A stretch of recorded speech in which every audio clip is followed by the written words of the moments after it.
Rephaim in Ashtaroth, Karnaim, the Zuzim and Ham, the Emim in Shaveth Kiriathaim. Now, these are all different locations and all different names for giants. We'll come back to that point in just a minute. Let's also look at Genesis chapter 15 and verse 20. And while we're doing that, we'll show some pictures up here. Chapter 15 and verse 20.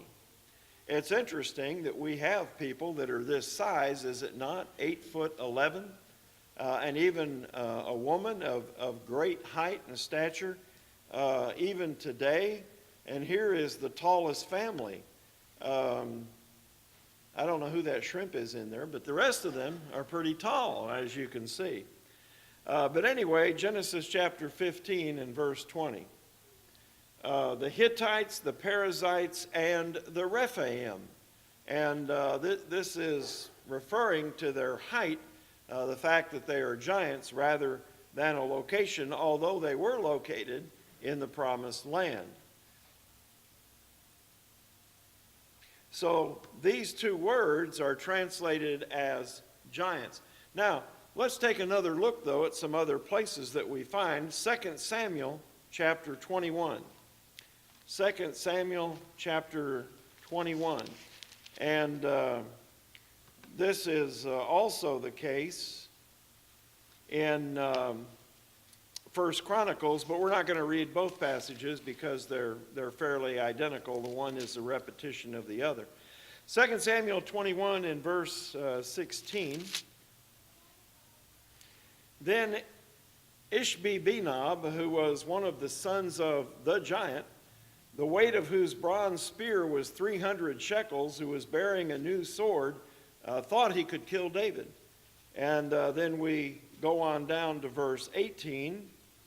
Now it appeared afterward there was again a battle with the Philistines at Gob, and there's a couple of others who were one of the sons of the giants. All right? And then verse 20. Yet again there was a battle in Gath, where there was a man of great stature who had 6 fingers on each hand and 6 toes on each foot, 24 in number, and he was also born to the giant. And the word there is Rapha, which is the singular of Rephaim. So those are some various passages. Again, we find the same thing in 1 Chronicles chapter 20. Isaiah mentions the valley of Rephaim in Isaiah chapter 17 and verse 5. The giants are known by other names in other places. The Anakim, which were in Palestine, in the Promised Land, were also called by other names. They were called by the name of Emim by Moab, Zuzim by some, and Zamzummim by the Ammonites. And we already looked at Genesis 14:5, which made mention of some of those other names. Let's look at Deuteronomy chapter 2, verses 10 and 11. Deuteronomy 2, beginning with verse 10. The Emim had dwelt there in time past, a people as great and numerous and tall as the Anakim.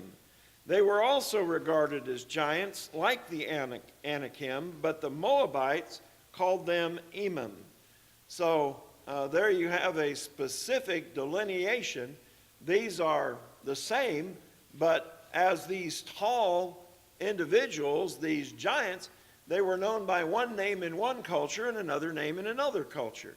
So they are called the Anakim, they are called the Emim by Moab. And then Deuteronomy chapter 2 and verse 20, that was also regarded as a land of giants. Giants formerly dwelt there, but the Ammonites call them Zamzummim.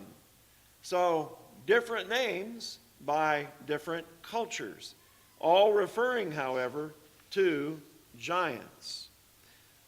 Next, we want to go to another passage in Deuteronomy chapter 3 and verse 11. In this passage we see, "For only Og, king of Bashan, remained of the remnant of the giants. Indeed, his bedstead was an iron bedstead. Is it not in Rabbah of the people of Ammon?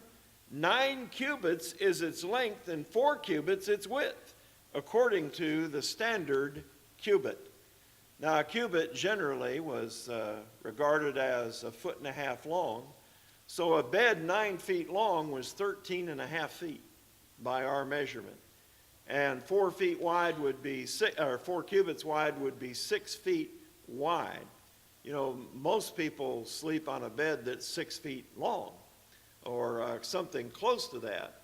But imagine that. Now, that doesn't say he was 13.5 feet high, but his bed was 13.5 feet long. He may have only been 10 feet high, who knows? Or if his feet hung over, he might have been 15 feet tall, who knows? But nevertheless, he was and had the biggest bed that I've ever heard of for someone to sleep in. But there, Og was defeated by Israel. Sihon and Og were both defeated prior to their getting to the promised land. Let's also notice verse 13.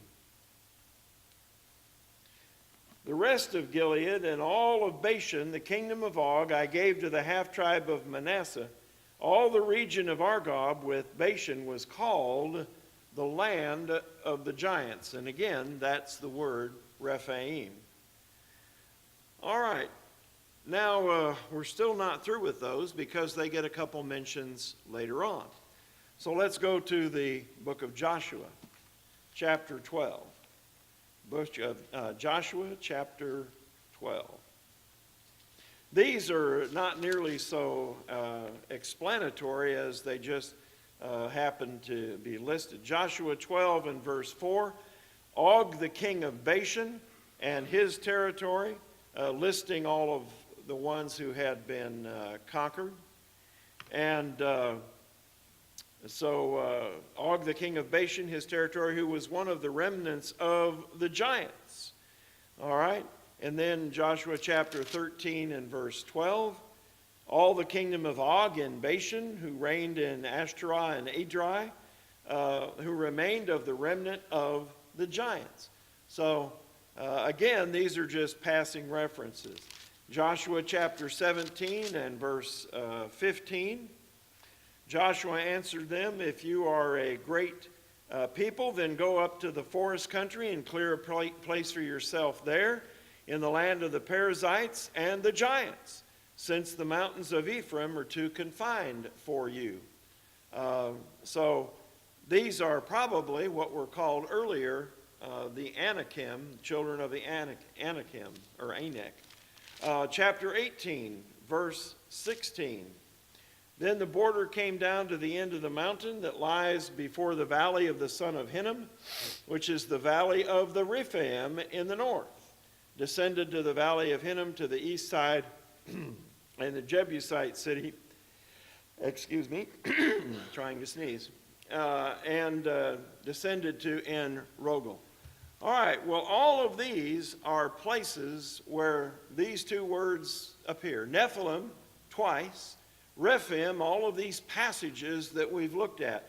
Now, there is another word, Gibor, that is found in the Old Testament and used in several passages, but it's never referring to height generally as more reputation. These were mighty men. They did great deeds. I guess they could have been tall, but they were not necessarily so. It is more the reputation under consideration in the term mighty than their height. So basically then we have two words in the Hebrew language that are translated giants, Nephilim and Rephaim. And so now what we want to do is return to Genesis 6, 1 through 4, because there is a popular teaching in the world the religious world, that the daughters of men intermarried with angels, called the sons of God, and they had giants as their offspring. That's the popular teaching that there is. You read some denominational commentaries or talk to some people in denominations, they will often bring this up. I even had a course in Old Testament literature. Well, actually it was ancient literature. It included the Old Testament as well as plays by Sophocles and Euripides and others. But nevertheless, this was presented even in that class, which really surprised me since the teacher had been a former elder in the Lord's church. But this is how popular this idea has become. So angels intermarrying with women, their offspring become giants. So that prompts a question: what does the combination of if that happens, if angels marrying with women produces giants, how do we explain pygmies and midgets? Is that humans marrying with dwarf demons? That makes no sense. That is not a good explanation. When God created human beings, He created some genes that were dominant and some that were recessive. Over a period of time, eventually, all kinds of combinations for height are going to occur. Now, generally, most of those are going to fall within a certain range. But occasionally, some are going to be way tall, and some are going to be way short. Over a period of time, these things occasionally do occur, and they're still occurring, as with the picture of the tall family that we had a few moments ago. Now, if we're going to argue that angels and humans produced tall people, then we're going to have to ask the question, what angels would these be? They could not be the good angels who had not joined Satan in his rebellion against God. They can't be those. Nor could they be the wicked angels, because they were cast down to hell, to Tartarus. Let's notice 2 Peter chapter 2 and verse 4. 2 Peter chapter 2 and verse 4, we read these words. For if God did not spare the angels who sinned, but cast them down to hell. Now, hell sometimes is the grave, and hell sometimes is eternal fire. One of those words is Hades, and one is Gehenna. This is not either one of those words. They were cast down to hell. The word there is the word Tartarus. They were cast down to hell and delivered them into chains of darkness to be reserved unto judgment. That doesn't really seem like there's a lot of room for them to be running around on earth marrying women, does it? Verse 9 of the same passage says that the Lord knows how to deliver the godly out of temptation and to reserve the unjust under punishment for the day of judgment. So they are under punishment. They are not roaming around on earth having tall children. That's just not the way the Bible presents those angels who have fallen. Besides, what kind of punishment would it be for God who to punish angels by casting them out of heaven and then letting them come to earth and live as human beings? That's a punishment? What kind of a punishment would that be? Would they begin a phase of mortality when they came on earth and begin to die? Or would they be allowed numerous incarnations? Well, both of these have problems with them too. Jesus taught, first of all, that spirit beings do not engage in marriage, Matthew chapter 22 and verse 30. But if they were allowed to live as humans and die, then where did the demons come from in the New Testament? And if they were allowed numerous incarnations, then why did they eventually die out? Why do they disappear after a period of time? But this problem is insurmountable. They are not allowed, they do not engage in marriage. So, how do we explain Genesis 6, 1 through 4, if we're going to discount this popular religious theory that some have? I think the explanation for this text begins in Hebrews chapter 11 and verse 4. And you might think that's a strange place to start, but that's where we're going to start. Hebrews chapter 11 and verse 4.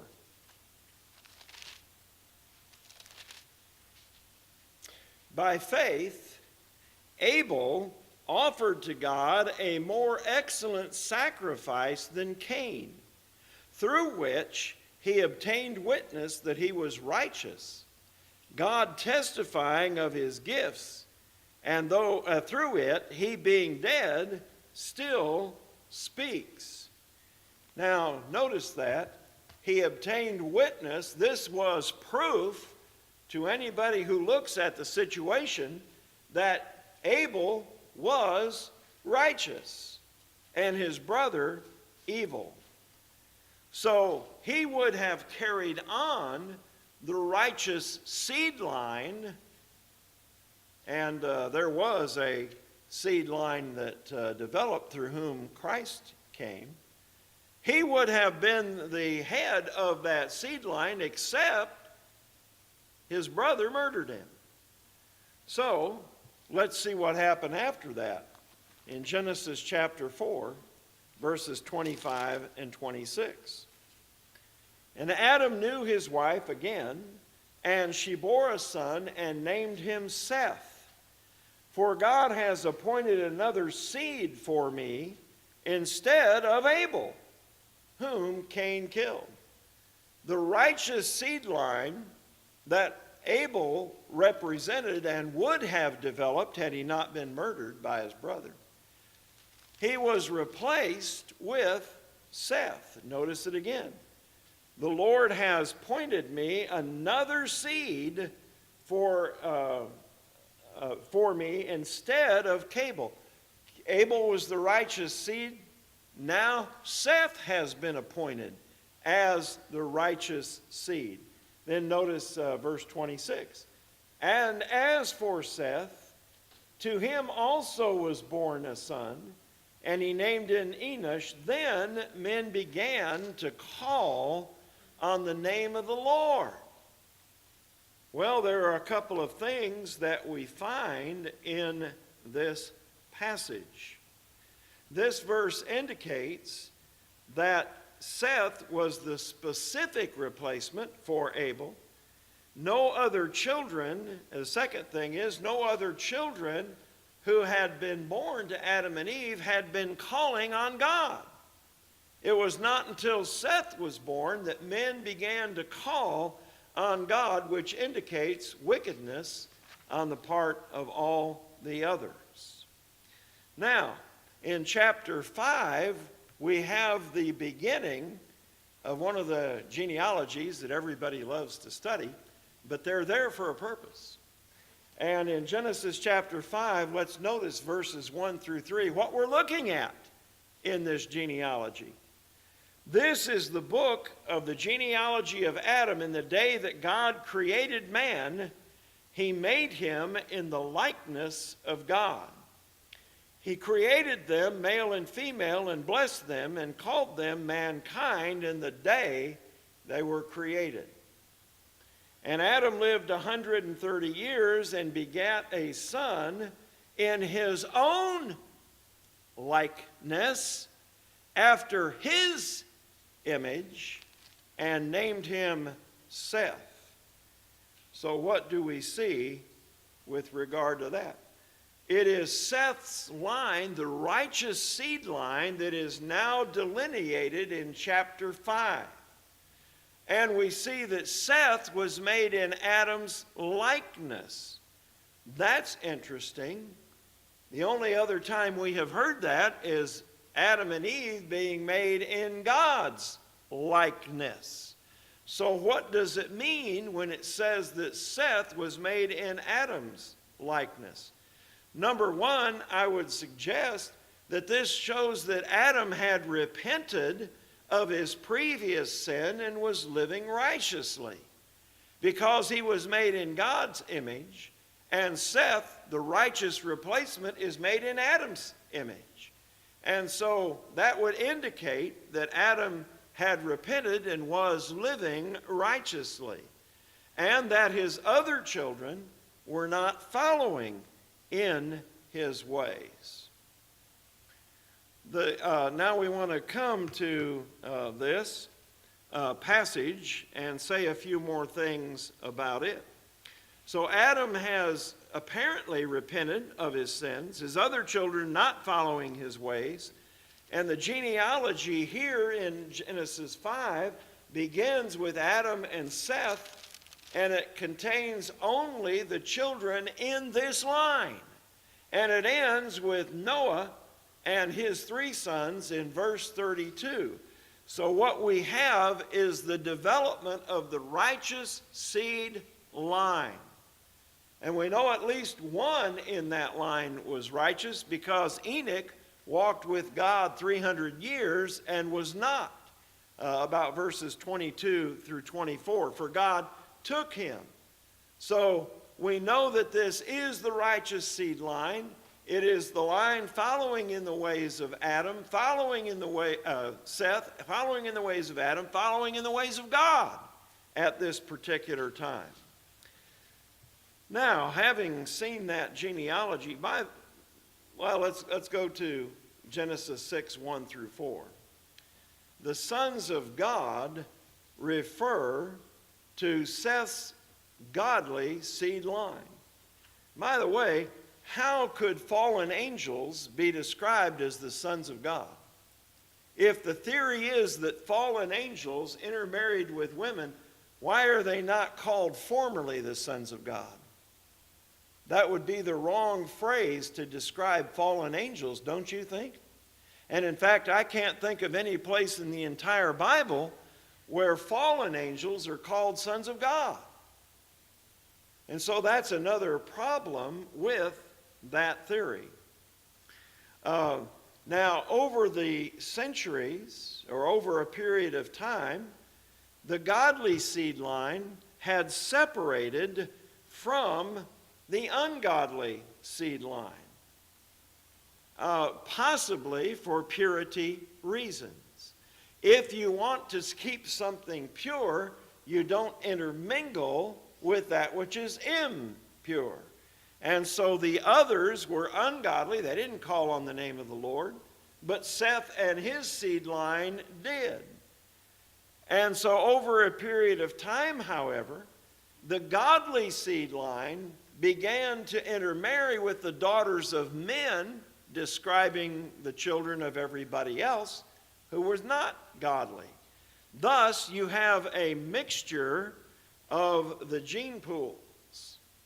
And since they had been somewhat separated and there hadn't been an intermingling, it's possible that when they did, the right things came together to produce giants in the earth. The two genetic pools began to intermix. They had been separated, and it led to giants. The recessive genes came to the forefront, and you have that odd mixture that produces the giants that were born on the earth prior to the flood.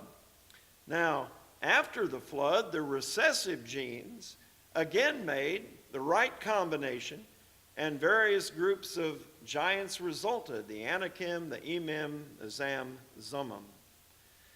Now, having provided an alternate explanation against the popular theory, what is a good principle from this passage? It is always good to apply biblical principles when choosing a mate. And we want to look at a couple of things that emphasize that. This is just a practical application of the passage we've been studying. Deuteronomy chapter 7, verses 1 through 4. What did God command Israel to do when they came out of Egypt? Well, let's begin reading. When the Lord our God brings you into the land to which you go to possess, and has cast out many nations before you, the Hittites, the Girgashites, the Amorites, the Canaanites, and the Perizzites, and the Hivites, and the Jebusites, 7 nations greater and mightier than you, and when the Lord your God delivers them over to you, you shall conquer them and utterly destroy them. You shall make no covenant with them, nor show mercy to them. Nor shall you make marriages with them. You shall not give your daughter to their son, nor take their daughter for your son. For they will turn your sons away from following me to serve other gods. So the anger of the Lord will be aroused against you and destroy you suddenly. What is God saying here? No intermingling.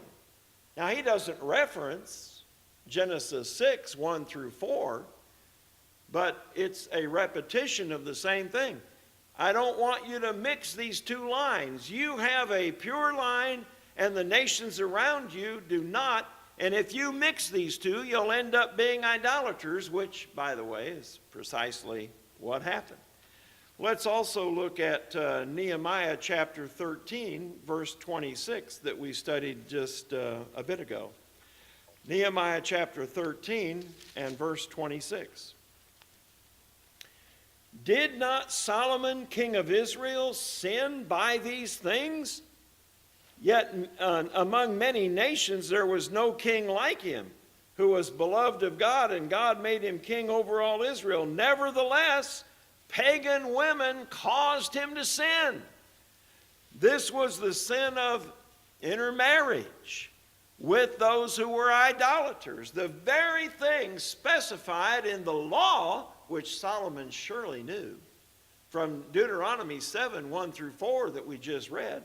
Nevertheless, he took many pagan wives, and they turned his heart away from the Lord. And why is Nehemiah mentioning this?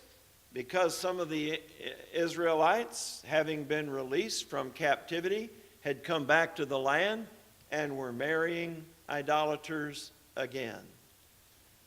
Do not intermingle with these people. Do not marry those who reject the true God and who worship idols. And so that's why we find these warnings. There are some other principles that might apply. For example, 1 Corinthians chapter 15 and verse 33. Do not be deceived. Evil company corrupts good habits. Evil company. That's the problem of Genesis 6, 1 through 4. That's the problem of Deuteronomy 7, 1 through 4. That's the mistake that Solomon made. And there are many, many, many other passages. One comes to mind, the very first Psalm that we also talked about just a few weeks ago. Blessed is the man who walks not in the counsel of the ungodly, nor stands in the path of sinners, nor sits in the seat of the scornful. And you might include dates that individual or marries that individual. That would be as close a tie as is possible and would violate the spirit of this passage. Or even Proverbs chapter 13 and verse 20 deals with this principle. He who walks with wise men shall be wise, but a companion of fools will be destroyed. You might paraphrase that and say, he who marries a foolish woman shall be destroyed, or she who marries a foolish man will be destroyed. Don't have this intermingling. Look at what happened as a result of it. We read Genesis 6, 1 through 4. What we did not read is Genesis 6 and verse 5. This is the result of the sons of God, the righteous seed line, intermarrying with the daughters of men, the ungodly seed line. Here's the result. Then the Lord saw that the wickedness of man was great in the earth, and that every intent of the thoughts of his heart was only evil continually. And this led to the destruction of the world through the flood.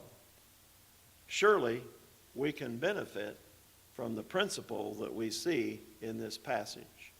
But these are the words that are translated giants. There is an explanation for how they came to be, but the idea that these were angels certainly has no evidence from the Scriptures. This was the righteous seed line intermarrying the ungodly seed line. This evening, hopefully you are choosing your influences wisely. And if not, you should repent and get some better influences in your life. And particularly those that you associate with the most. You need to have wise people that you're associating with. You need to be associating with the godly, not the ungodly, or be tempted to participate in the ungodly activities that they would desire of you. If you are not a child of God, possibly this has been your influence your whole life, that of ungodliness. But there is a better way. There is the way of God. There is the way of Christ. There is the way of salvation. And the way to that is through repentance on your part. Repenting of sins, being buried with Christ in baptism so that his blood can wash away all your sins. If you are subject to the invitation or have need of repentance, we invite you to come while we stand and while we sing.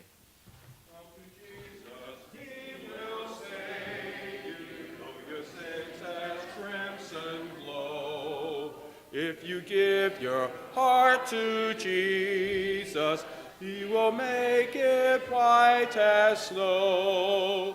Come to Jesus, come to Jesus, come to Jesus, come today.